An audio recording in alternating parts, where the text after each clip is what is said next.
రేవంత్ రెడ్డికి కులగణన అద్భుతంగా చేశానని చెప్తున్నారు, పదే పదే చెప్తున్నారు. నేను మొన్నే చెప్పా, కులగణన చేయడంతో ఏంటి ప్రయోజనం? బీసీలకు కులగణన జరిగితే ప్రయోజనం ఏమొచ్చింది? ఎంతమంది ఉన్నారో తెలిసింది. ఆల్రెడీ అంతమంది ఉన్నారని చెప్పడమే కదా, ఇంకా కొత్త ఏముంది? ఏమన్నా బీసీల కంటే రెడ్లు ఎక్కువ ఉన్నారని ఏమైనా చెప్తాడా? లేకపోతే బీసీల కంటే ఇతర కులాలు ఎక్కువ ఉన్నాయని ఏమైనా చెప్తారా? బీసీల్లో కులాలు లేవని ఏమైనా చెప్తారా? ఇది నెంబర్ 1. నెంబర్ 2 వచ్చేటప్పటికి ఈ కుల సేకరణ తర్వాత, కుల లెక్కల తర్వాత, ఇప్పుడు మొన్నేమో 300 కాపులు, ఇప్పుడు యాదవులు, అట్లాగే 1 by 1 ఈవెన్ ఇది అంజన్ కుమార్ యాదవ్ లాంటి వాళ్ళు బీసీలకు అన్యాయం చేస్తుంది రెడ్లు అనేటటువంటి స్టేట్మెంట్లు బిగిన్ చేశారు.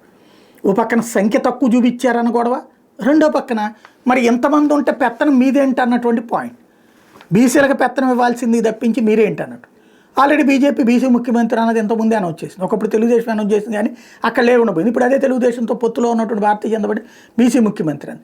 కాబట్టి ఏ అస్త్రాన్ని అయితే రేవంత్ తీశాడో అదే అస్త్రం రేపు పొద్దున దెబ్బతీయబోతుందా చూడాలి భవిష్యత్ రాజకీయం.